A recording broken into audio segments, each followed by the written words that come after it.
What happens when Hollywood royalty meets daytime television royalty, and the conversation goes from friendly to fiery in seconds? In just 32 seconds, a single comment would turn a routine interview into one of the most shocking moments in talk show history. Kelly Clarkson had built her show on warmth, authenticity, and genuine conversations. Her studio audience loved her because she was real. She laughed at herself. She celebrated others. She made guests feel comfortable. But on this particular afternoon, comfort would be the last thing anyone felt. Meghan Markle walked onto the stage in a designer outfit that probably cost more than most people make in 6 months. The audience applauded politely. Kelly stood up, smiled wide, and extended her hand for a warm greeting.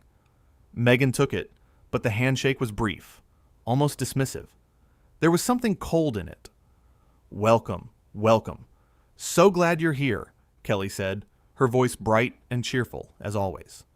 Meghan sat down and immediately began adjusting her dress, smoothing it out repeatedly as if the chair wasn't good enough for the fabric. Kelly noticed, but kept smiling. "Thanks for having me," Meghan said flatly, without making eye contact. Kelly dove right in, asking about recent projects and charity work. Standard talk show questions. Easy softballs meant to make guests shine. But Meghan's answers were short, clipped, almost annoyed. "So you've been working with several charities lately. Tell us about that," Kelly said. "Yes, well, it's important work. Not everyone understands the level of commitment it requires. It's not just showing up and smiling for cameras, though some people think that's all it takes," Meghan replied. The audience shifted in their seats. Was that a dig at Kelly? The host's smile tightened just slightly, but she pushed forward. "Absolutely. Real change takes real work.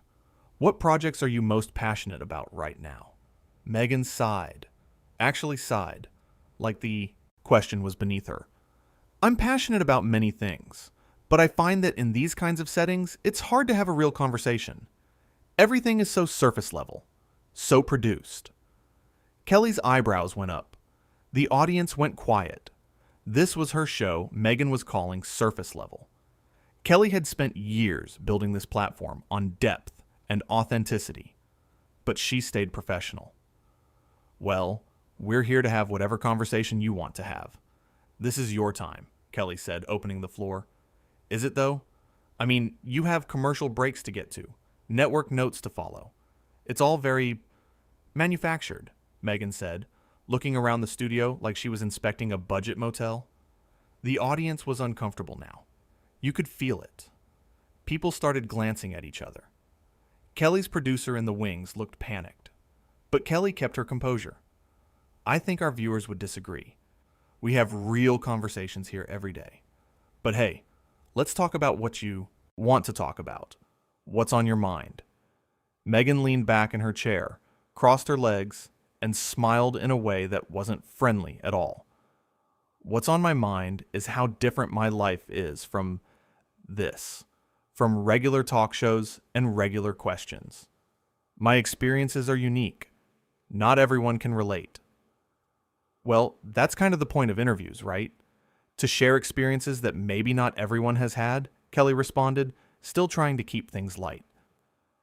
"Sure, but do your viewers really want to hear about my life? Do they understand the pressures of being in the public eye at the level I've been? The scrutiny, the expectations? I doubt most of them could handle it." The audience gasped. Someone actually gasped out loud. Kelly's smile was completely gone now. She leaned forward slightly. "I think you might be surprised. Our viewers are pretty incredible people. They handle a lot in their own lives," Kelly said, and there was an edge to her voice now. Not mean, but firm. "I'm sure they're lovely," Meghan said in a tone that suggested she thought the exact opposite. "But there's a difference between everyday problems and the kind of things I deal with. The worldwide attention, the constant commentary. It's on another level entirely." Kelly nodded slowly. "You know what? You're right. Most people watching don't have worldwide attention. They're working 2 jobs to feed their kids. They're taking care of sick parents. They're fighting illnesses. They're dealing with real, hard, everyday struggles. Maybe those aren't as glamorous, but they're just as valid. I never said they weren't valid, Meghan shot back. But let's not pretend they're the same thing. My platform, my influence, the expectations placed on me, it's simply different. Different doesn't mean harder, Kelly said quietly. The studio was silent except for the hum of cameras. This wasn't how interviews went on this show. Ever. But Meghan wasn't backing down. I think it does mean harder, actually. When you're at my level, everything you do is analyzed. Every outfit, every word, every appearance. Like right now, I can already see the headlines about what I'm wearing, how I'm sitting, what I'm saying.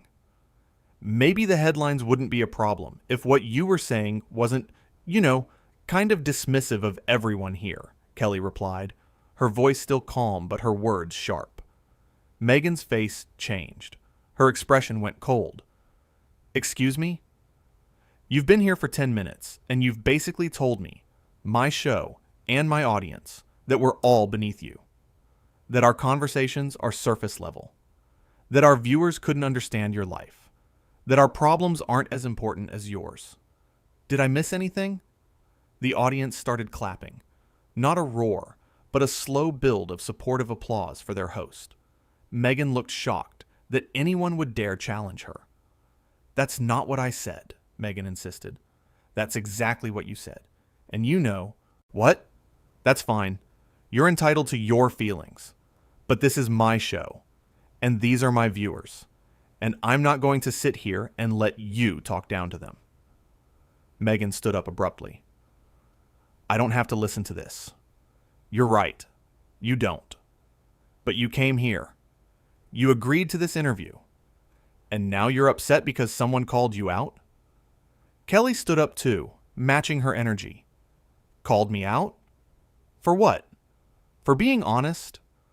For acknowledging that my life is different? No, for being rude. There's a difference between being honest and being condescending. You've been condescending since you sat down. Meghan's mouth opened and closed. She looked around, maybe expecting someone to come to her defense. No one did. The audience was firmly on Kelly's side. The crew was trying not to smile. You know what your problem is? Meghan said, her voice rising. You're intimidated. You have this little show, this little audience. And when someone with real influence sits across from you, you can't handle it. You need to tear them down to make yourself feel important. The audience booed. Actually booed. Kelly just shook her head. My problem. Let me tell you what I don't have a problem with.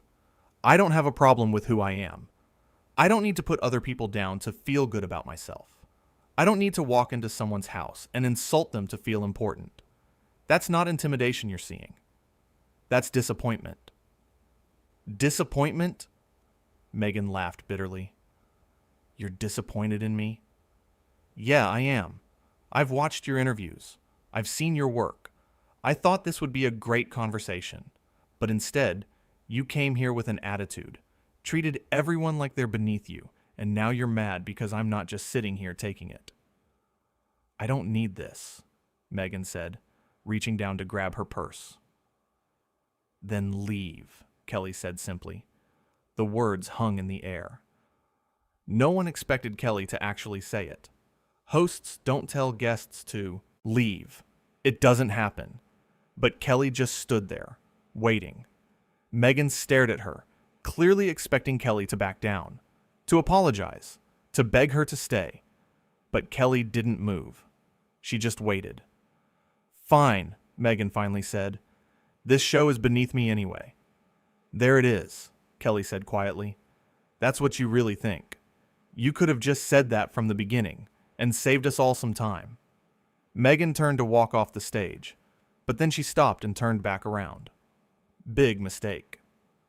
You know what, Kelly? You're just another talk show host. You'll be forgotten in 5 years. But me? I'll always be relevant. I'll always matter.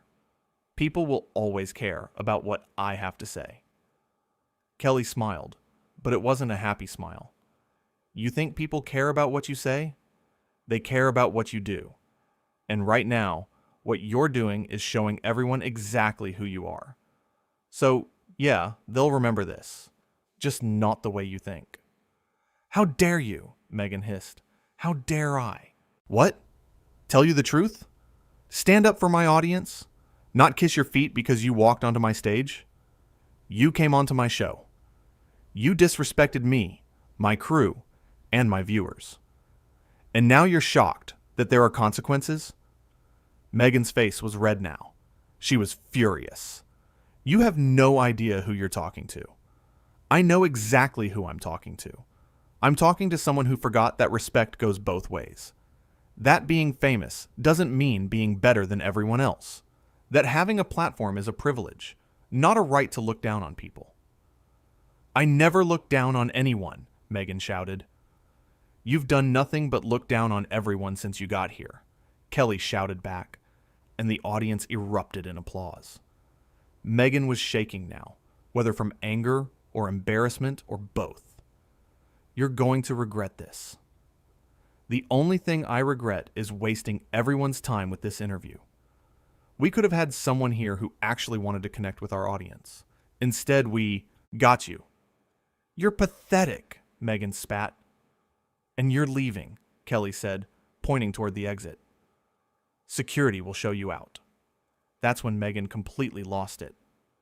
Security? You're calling security on me? Do you know who I am? Yeah, you've mentioned it about 50 times. Now leave. 2 security guards appeared from the wings. They didn't touch Meghan, but they stood close, making it clear she needed to go. The audience was on their feet now, not applauding, just watching in stunned silence as this train wreck unfolded. Meghan looked at the guards, then at Kelly, then at the audience. She was cornered, and she knew it. If she refused to leave, it would look even worse. If she left quietly, she'd look defeated. Either way, she'd lost. This isn't over, Meghan said, her voice shaking. Yeah, it is, Kelly replied. It's been over since you decided to come on my show and act like this. Goodbye, Meghan. Meghan grabbed her purse and started walking toward the exit, but she couldn't help herself. She had to get one more dig in. She stopped, turned around, and spoke loud enough for everyone to hear. Your show is a joke. You're a joke. These people, she gestured at the audience, they're all jokes. You all sit here in your little bubble, pretending like what you do matters, pretending like you're important. But you're not. None of you are. You're all just ordinary. The silence that followed was deafening. Kelly walked to the edge of the stage, looked Meghan right in the eyes, and said something that would get replayed 1,000,000 times online. You say that like being ordinary is a bad thing. These ordinary people, they're the ones who show up every day, who work hard, who treat others with kindness, who don't need to put others down to feel special. So, yeah, we're ordinary, and I've never been more proud of that in my life.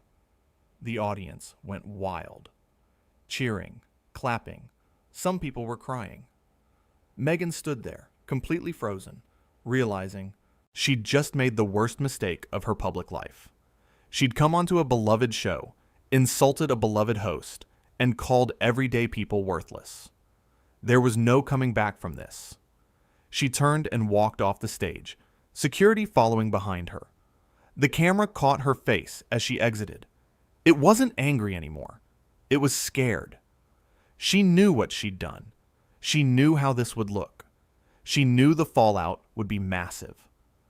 Kelly turned back to her audience, took a deep breath, and sat down on the edge of the stage. She looked tired, drained, but also relieved. Well, she said, her voice soft now, that was something.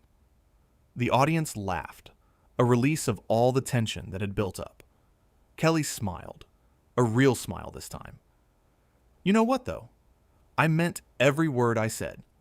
You all, everyone watching at home, you're what makes this show special. Not the celebrities, not the big names. You, your stories, your lives, your struggles, and your victories. That's what matters. People were crying again, but happy tears now. Kelly stood up, wiped her own eyes, and laughed at herself.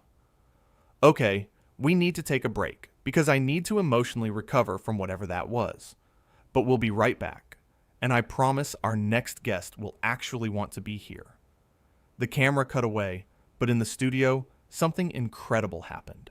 The entire audience stood up and started chanting Kelly's name. Over and over. Louder and louder. The crew joined in. The producers in the wings, even the security guards who had escorted Meghan out, came back and started clapping. Kelly stood there in the middle of her stage, surrounded by all these ordinary people showing her extraordinary love, and she understood something fundamental. This wasn't about winning an argument with a difficult guest. This was about standing up for the people who had stood by her show from day one. The people who tuned in every afternoon. The people who shared their stories. The people who made her show more than just another talk show. Behind the stage, Meghan was in her dressing room, her team frantically trying to do damage control. Her publicist was on 3 phones at once. Her manager looked like he might pass out. Her assistant was already reading the social media reactions, and they were brutal. Worse than brutal. They were unified in their criticism. But none of that mattered in this moment. What mattered was what had just happened on that stage. A talk show host had stood up to a guest who thought she was untouchable. An audience had witnessed something real, something unscripted, something that reminded them why they loved live television. Back on the stage, as they prepared to come back from commercial, Kelly checked her notes for the next segment. Her hands were still shaking slightly from the adrenaline. Her producer came over and put a hand on her shoulder. "That was incredible," he said quietly. Kelly shook her head. That was necessary. She needed to hear it. "The whole world needed to hear it," he replied. "Do you know what you just did? You stood up for every person who's ever been talked down to by someone who thinks they're better. Every employee who's been dismissed by their boss. Every person who's been made to feel small by someone with power. You gave them a voice." Kelly looked out at her audience, still buzzing with energy, still processing what they'd witnessed. She saw their faces. Teachers and nurses and construction workers and parents and students and retirees. Ordinary people living extraordinary lives. People who deserved respect. "They already had a voice," Kelly said. "I just made sure someone was listening." The stage manager started counting down to air. Kelly took her seat, straightened her notes, and put on her professional smile. But inside, she was still processing everything that had happened. The shock of Meghan's attitude, the anger she'd felt rising, the moment she decided enough was enough. The words that had come out of her mouth, words she'd never planned to say, but couldn't hold back. Had she been too harsh? Maybe. Had she been unprofessional? Possibly. Had she been right? Absolutely. The cameras came back on, and Kelly welcomed everyone back to the show like nothing had happened. But everyone knew something had happened. Something big. Something that would be talked about for years to come. In living rooms across the country, people were texting their friends, calling their families, posting on social media. The clips were already spreading. The reactions were already pouring in. And overwhelmingly, people were supporting Kelly. They'd seen the exchange. They'd heard the insults. They'd watched Meghan dismiss an entire audience as beneath her. And they'd seen Kelly stand up and say, "No, not on my show, not to my people." That's what made it powerful. Kelly hadn't just defended herself. She defended them. Every viewer, every audience member, every person Meghan had, dismissed as ordinary. The show continued with the next guest, an author promoting a book about resilience. The conversation was warm, genuine, everything the previous interview wasn't. Kelly was back to her normal self, laughing and engaged. But there was a new energy in the studio, a sense that they'd all been through something together, a shared experience that bonded them. When the show ended and the cameras turned off, the audience didn't want to leave. They lingered, talking amongst themselves, reliving the moment. Kelly came out and talked with them, took pictures, gave hugs. She needed it as much as they did. A reminder that this, right here, was what mattered.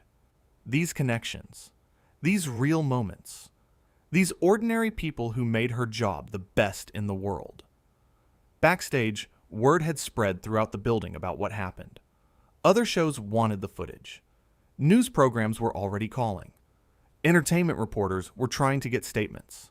Everyone wanted a piece of the story. But Kelly didn't want to talk about it anymore. She'd said what needed to be said in the moment it needed to be said. Anything else would just be rehashing, reliving, re-explaining. The moment spoke for itself. She gathered her things, said goodbye to her crew, and headed to her car. Her phone was blowing up with messages. Colleagues supporting her. Friends checking in. Industry people weighing in. But she ignored them all for now. She needed to decompress, to process, to understand what had just happened and what it meant. As she drove home, she replayed the conversation in her head. The warning signs she'd seen from the start. The moments she could have redirected. The point of no return when Meghan called the audience ordinary like it was an insult. That was when Kelly knew there was no saving the interview. That was when she knew someone had to speak up. She thought about all the times she'd bitten her tongue, all the difficult guests she'd navigated with. Grace. All the uncomfortable moments she'd smoothed over with humor. She was good at that. Great at it even. Making people comfortable was her specialty. But today was different. Today required something else. Today required truth over comfort. Confrontation over accommodation. Standing firm over smoothing things over. And you know what? It felt good. Scary, but good. Necessary. Right. The sun was setting as Kelly pulled into her driveway. She sat in her car for a moment, just breathing. Her phone buzzed again, and again, and again. The world wanted her response, her explanation, her reaction to the reaction. But Kelly knew better. She'd said everything she needed to say on that stage. Let the moment stand on its own. Let people form their own opinions. She wasn't going to apologize for standing up for herself and her audience. She wasn't going to walk it back or clarify or soften it. It was what it was. Inside her house, she kicked off her shoes, poured a glass of water, and finally looked at her phone. Hundreds of messages. Thousands of social media notifications. News alerts about the interview. Think pieces already being written. But one message stood out. From her producer. Just 3 words. "You did good." Kelly smiled. Yeah, she thought. Maybe I did.